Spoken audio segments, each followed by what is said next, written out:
तितली महीने नहीं क्षण गिनती है और उसके पास पर्याप्त समय होता है। प्यारे बच्चों, इसीलिए अपने समय का सदुपयोग करें और इसे खुलकर जिए। इन शब्दों के साथ मैं नीतू गर्ग आप सबका हमारे channel learn at home with Neetu Garg और नवोदय क्रांति परिवार में हार्दिक स्वागत करती हूँ। आज हम लेसन 2 भारत में राष्ट्रवाद का भाग 2 करेंगे। ये क्लास 10 के हिस्ट्री में से है।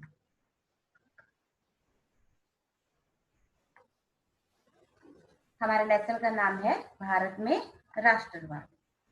और भारत में राष्ट्रवाद जो है वो पूर्ण रूप से महात्मा गांधी मोहनदास करमचंद गांधी जी के साथ जुड़ा हुआ है। प्रथम विश्व युद्ध 1914 से 1918। पिछले भाग में हमने क्रोनिकल्स काल रेखा की थी नेशनलिज्म इन इंडिया से संबंधित, और आज हम उसी को आगे समय दर समय पढ़ते चलेंगे।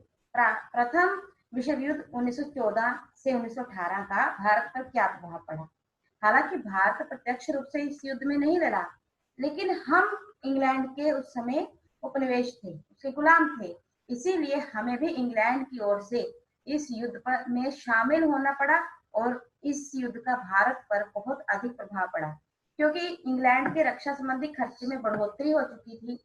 इंग्लैंड को इस युद्ध के कारण बहुत सारे खर्चे करने पड़े, तो उसने वो खर्चों की पूर्ति भारत से की। भारतीयों पर कर्ज और टैक्स लगा दिए, क्योंकि उसने कर्जे लिए, उन कर्जों को पूरा करने के लिए भारतीयों पर टैक्स लगा दिया, कर लगा दिए। अंग्रेजी सरकार ने कस्टम ड्यूटी, इनकम टैक्स को भी बढ़ाया, ताकि ज्यादा से ज्यादा लोगों से राजस्व इकट्ठा किया जा सके। तरह तरह की ड्यूटियां, तरह तरह की, जैसे एक गांव से दूसरे गांव में जाना, एक शहर से दूसरे शहर में, एक सूबे से दूसरे शहर सूबे में जाने पर भी बहुत भारी भरकम टैक्स लिए जाते थे, जिसकी वजह से क्या हुआ, वस्तुओं की कीमतें जो थी बढ़ गई। 1913 से 18 के बीच अधिकतर चीजों के दाम जो थे दुगने हो गए।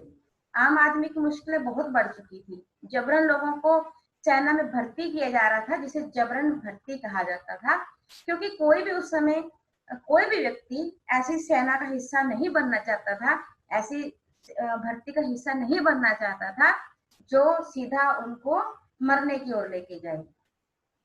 और ठीक वही समय ऐसा समय था जब भारत को कुछ प्राकृतिक आपदाओं का सामना भी करना पड़ा। उस समय बहुत सारे भागों में फसल खराब हो गई, भोजन की कमी हो गई, इन्फ्लुएंजा या स्पेनिश फ्लू जैसी बीमारियां फैल गई। जब 1921 में जनगणना करवाई गई, तब पता चला कि इन अकाल और महामारियों के कारण लगभग 120 से 130 लाख लोग जो थे वो मारे गए। और इन सभी समस्याओं के बीच महात्मा गांधी जी का 1915 में आगमन भी हो चुका था। भारतीयों ने इस युद्ध में इसलिए भी बढ़ चढ़कर भाग लिया था क्योंकि गांधी जी ने लोगों से आह्वान किया था। गांधी जी के 2 हथियार हम पिछले भाग में पढ़ चुके हैं, एक है सत्याग्रह, दूसरा है अहिंसा। सत्याग्रह का अर्थ क्या होता है? सत्य के लिए आग्रह करना। यदि कोई सही मकसद के लिए लड़ाई लड़ रहा है तो उसे अपने ऊपर अत्याचार करने वाले से लड़ने के लिए ताकत की आवश्यकता नहीं है, वो अपनी लड़ाई अहिंसा के द्वारा भी जीत सकता है। और इसी के चलते गांधी जी ने इसे अपना हथियार बनाया और देखिए भारत को आजादी तक पहुंचा दिया। प्रारंभ में जब गांधी जी 1915 में भारत आते हैं तो उस समय से लेकर, क्योंकि भारत प्रथम विश्व युद्ध में उलझा हुआ था, तो गांधी जी ने छोटे छोटे सत्याग्रह चलाए, जिन्हें गांधी जी के आरंभिक सत्याग्रह भी कहा जाता है। जैसे कि 1916 का चंपारण किसान आंदोलन नील की खेती के लिए, पिछले भाग में बताया था। 1917 का खेड़ा का किसान आंदोलन, वो भी बताया था। 1918 का अहमदाबाद मिल मजदूरों का आंदोलन, जिसमें मजदूर जो थे तनख्वाह बढ़ोतरी के लिए आंदोलन कर रहे थे। फिर है रोल्ट एक्ट 1919।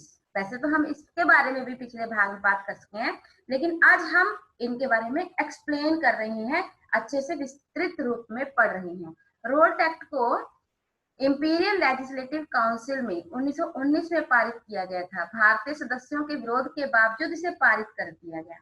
मैंने बताया भी था आपको पिछले भाग में कि एक्चुअली सरकार डर चुकी थी कि अब युद्ध समाप्त हो गया, हमें बहुत सारी सुविधाएं और स्वराज भारतीयों को देना पड़ सकता है, डोमेनियन स्टेटस दे लागू करना पड़ सकता है।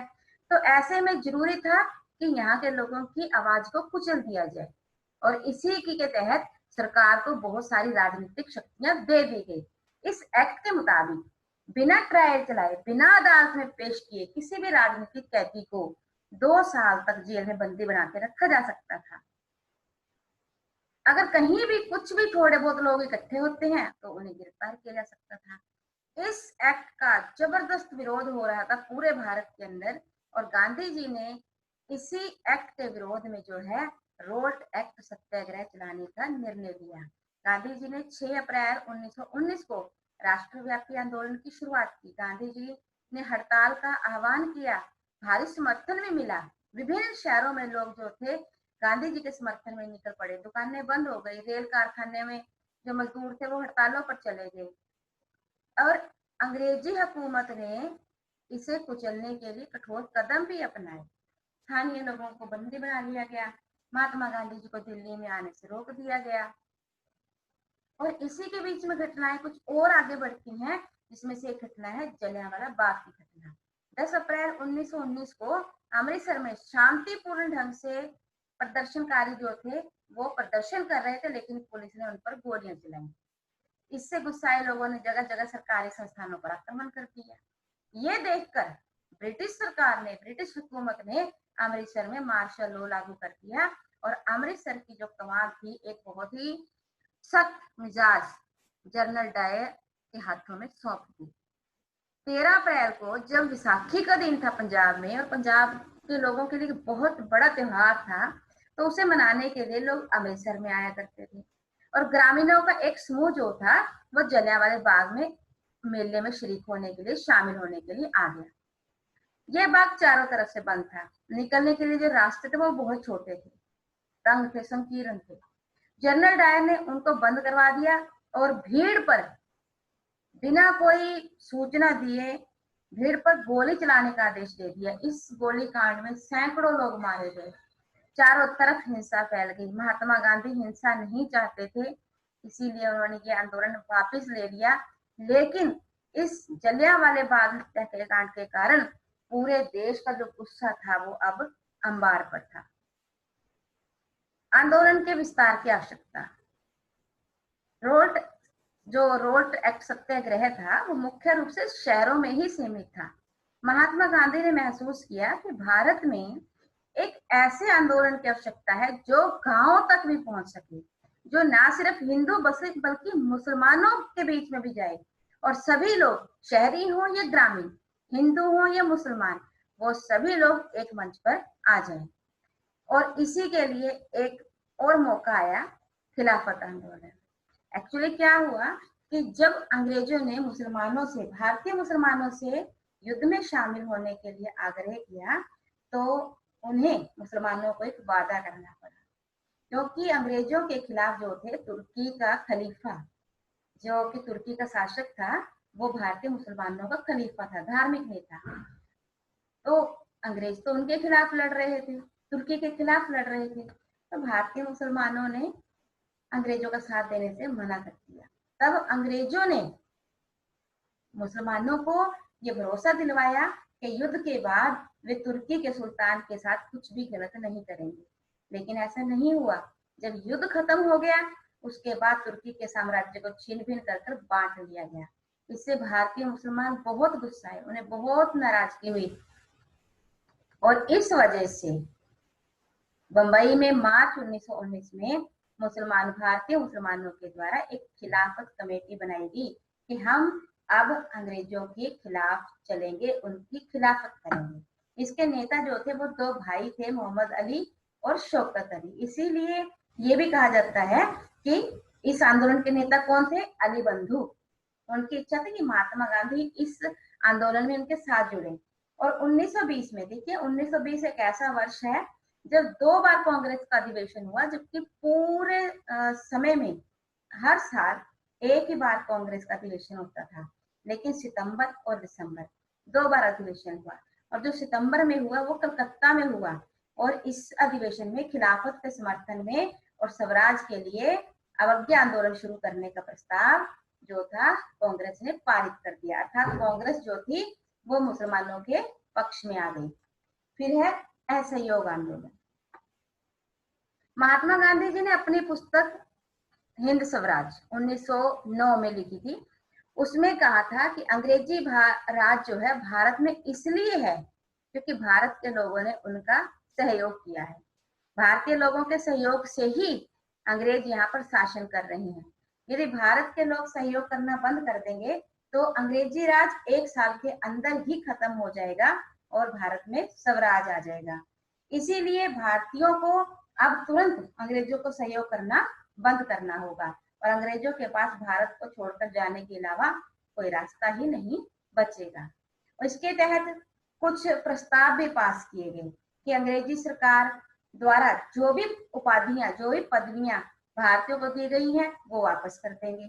सिविल सर्विसेज, सेना, पुलिस, कोर्ट, लेजिस्लेटिव काउंसिल, स्कूलों का बहिष्कार करेंगे, विदेशी वस्तुओं का बहिष्कार करेंगे और यदि सरकार नहीं मानती तो फिर संपूर्ण अवज्ञा आंदोलन भी चलाएंगे। यह आंदोलन जो था असहयोग खिलाफत आंदोलन भी कह सकते हैं और असहयोग आंदोलन भी, ये जनवरी 1921 में शुरू हुआ। इस आंदोलन में समाज के विभिन्न वर्गों ने शिरकत की।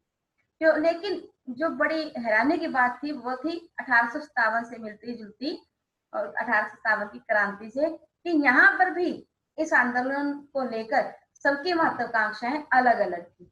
सबने स्वराज के आह्वान पर उसका सम्मान तो किया लेकिन उसके अर्थ जो थे वो अलग अलग निकाल लिए। हर जगह पर जो थे लोग वो असहयोग का जो अर्थ है वो अलग अलग तरीके से ले रहे थे। ये एक ऐसी घटना है इस तस्वीर में जब विदेशी सम्मान की होलियां जो थी वो जलाई जा रही थी। शहरों में मध्य वर्ग से आंदोलन में अच्छी भागीदारी हुई। हजारों छात्रों ने सरकारी स्कूल कॉलेज छोड़ दिए, शिक्षकों ने इस्तीफा दे दिया, वकीलों ने वकालत छोड़ दी। मद्रास को छोड़कर बाकी सभी जगह जो था काउंसिल के चुनावों का बहिष्कार किया गया, जबकि उसी समय मद्रास की जस्टिस पार्टी ने जिसमें ब्राह्मण नहीं थे, असल में ये एंटी ब्राह्मिस्ट जो पार्टी थी, इन्होंने काउंसिल के चुनावों में भाग लिया और इन्हें लगा कि इसके माध्यम से इनके हाथ में जो है सत्ता आ सकती है, क्योंकि उन्हें इनका मानना था सत्ता इससे पहले केवल ब्राह्मणों के ही नियंत्रण में थी। विदेशी वस्तुओं का बहिष्कार किया गया, शराब की दुकानों का घेराव किया गया। 1921 से 22 तक विदेशी कपड़ों का जो आयात था वो भी घटकर आधा रह गया और आयात 102 करोड़ रुपए से घटकर 57 करोड़ रह गया। इस प्रकार से नुकसान तो अंग्रेजों को बहुत हुआ है, लेकिन आंदोलन थोड़ा सा सुस्त था। सुस्त क्या था? अब देखिए इसमें कहा गया कि विदेशी कपड़े नहीं पहनने, खादी पहननी है और खादी जो है वो विदेशी कपड़ों के मुकाबले में बहुत महंगी होती थी, तो गरीब लोग जो है खादी खरीदने में समर्थ नहीं थे। दूसरा, अंग्रेजी संस्थानों के बहिष्कार से विकल्प के तौर पर अब भारतीय संस्थानों की कमी जो थी वो समस्या उत्पन्न हो गई और ऐसे संस्थान धीरे धीरे पनप भी पा रहे थे कि देसी संस्थान जो है भारतीय संस्थान खोले जाएं। शिक्षक और छात्र भी दोबारा स्कूल में जाने लगे, वकील भी अपनी अदालतों में लौट गए। गांव में, शहरों के बाद गांव में भी असहयोग आंदोलन फैलने लगा। जैसे कि भारत में विभिन्न भागों में किसान और आदिवासी इस आंदोलन में शामिल हो गए, लेकिन उनके तरीके जो थे वो भिन्न थे। अवध जो प्रेजेंटली आज उत्तर प्रदेश है, इसे पहले अवध कहा जाता था, जिसमें बाबा रामचंद्र ने किसान आंदोलन की अगुवाई की। वह एक सन्यासी थे जिन्होंने पहले फिजी में बंधुआ मजदूरों के तौर पर काम किया था। उस समय तालुकदार और जमींदारों से बहुत बड़े लेवल पर मालगुजारी और भू राजस्व वसूला जा रहा था, जिसके विरोध में किसान उठ खड़े हुए। किसानों की मांग थी कि अंग्रेज मालगुजारी कम कर दें। बेगार मतलब फ्री के जो हम मजदूरी करवाते हैं उसे बेगार कहते हैं, उसे भी समाप्त किया जाए और कठोर जमींदारों का सामाजिक बहिष्कार किया जाए। तो जून 1920 में जब पंडित जवाहरलाल नेहरू जी अवध के गांव का दौरा शुरू करते हैं तो वे किसानों की समस्याओं को समझना चाहते थे। अक्टूबर में अवध किसान सभा का गठन हुआ। इसकी अगुवाई भी जवाहरलाल नेहरू जी, बाबा रामचंद्र और कुछ अन्य लोगों ने की। और अपने आप को किसानों के आंदोलन से जोड़कर कांग्रेस अवध के आंदोलन को एक व्यापक असहयोग आंदोलन के साथ जोड़ने में सफल भी हो पाई। और कई स्थानों पर तो लोगों ने महात्मा गांधी का नाम लेकर लगाम देना भी बंद कर दिया, क्योंकि लोगों का मानना था कि जल्द ही गांधी राज या रामराज आ जाएगा। आदिवासी क्या समझते थे? आंध्र प्रदेश के गुडेम पहाड़ियों में जब लोग कर नहीं देते थे या वहां बहुत गरीबी थी, तो लोग अक्सर गुरिल्ला आंदोलन कर देते थे। लोग सरकारी कानूनों से बेहद परेशान थे। उन्हें जंगलों में जाने नहीं दिया जाता था, पशु चराने नहीं दिए जाते थे। इस वजह से लोग जो थे वो भी असहयोग आंदोलन का हिस्सा बनना चाहते थे। इसी के चलते गुडेम की पहाड़ियों में असहयोग आंदोलन का नेतृत्व जो है अलूरी सीताराम राजू नाम के एक व्यक्ति ने किया। उसका दावा था उसके पास बहुत सारी शक्तियां हैं और वे उन शक्तियों से ना सिर्फ लोगों की बीमारियों का इलाज कर सकते हैं, उनके दुखों का इलाज कर सकते हैं, बल्कि वो अंग्रेजों को भी भारत से भगा सकते हैं। वे गांधी जी के गुण गाते थे, लेकिन उनका मानना था कि केवल बलपूर्वक ही अंग्रेजों को भारत से निकाला जा सकता है। इसी के तहत अंग्रेजों में और राजू में अनेक बार झड़पें भी हुई, फिर उन्हें पकड़ लिया गया और 1924 में राजू को फांसी दे दी गई। लेकिन तब तक वे लोगों के लोकनायक बन चुके थे। ऐसे ही कुछ था आदिवासी किसान। उन्होंने महात्मा गांधी के स्वराज के अपने ही ढंग निकाल लिए। उन्होंने जंगल कानून को मानने से मना कर दिया, क्योंकि लोगों को अक्सर पशु चराने, वहां से फल और लकड़ियां लेने से रोका जाता था। आदिवासी क्षेत्रों से कई विद्रोही हिंसक भी हो गए और कई बार अंग्रेजों और भारतीयों में या आदिवासियों में गुरिल्ला युद्ध भी चलते रहे। फिर है बागानों में स्वराज। चाय के बागान असम में काम करने वाले मजदूरों की हालत बहुत खराब थी। उन्हें इंडियन इमिग्रेशन एक्ट 1859 के तहत बिना अनुमति के बागान छोड़ने की इजाजत नहीं थी। लेकिन जैसे ही असहयोग आंदोलन शुरू होता है, वे उससे प्रभावित होकर अपने बागान छोड़कर वहां से निकल पड़ते हैं। जब वे रेलवे स्टेशन और स्टीमर तक पहुंचते हैं तो देखते हैं कि वहां भी हड़ताल थी और वो बीच में ही फंस जाते हैं।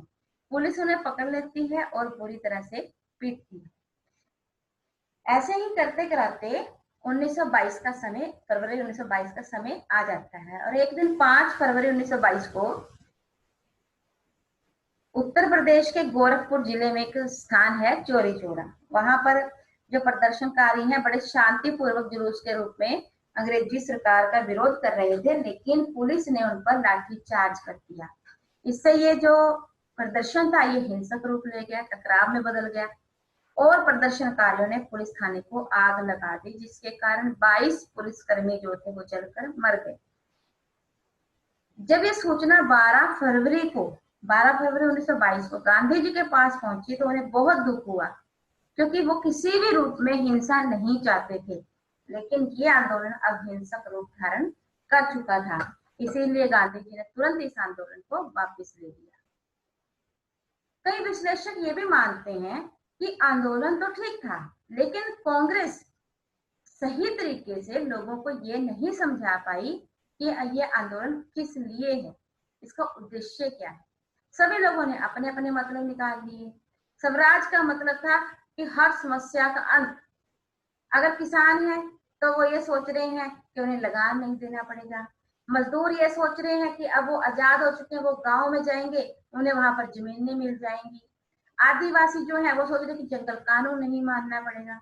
बस इसी हेराफेरी में कि जब उद्देश्य सामने स्पष्ट नहीं हो पाए और सबने अपना अपना उद्देश्य जो था असहयोग आंदोलन से जोड़ दिया, तो उस वजह से ये आंदोलन जो है पूर्ण रूप से सफल ना हो पाया, लेकिन असर बहुत ज्यादा था। फिर इस आंदोलन के खत्म होने के बाद धीरे धीरे भारत की जो स्थितियां हैं, परिस्थितियां हैं, वो सविनय आंदोलन, इससे भी बड़े आंदोलन की ओर मुड़ जाती है।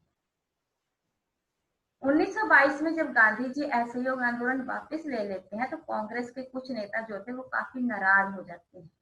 फिर वो काउंसिल के चुनावों में हिस्सा लेने का फैसला करते हैं, कि वो तो काउंसिल के अंदर बैठकर ही अब अंग्रेजों का विरोध करेंगे।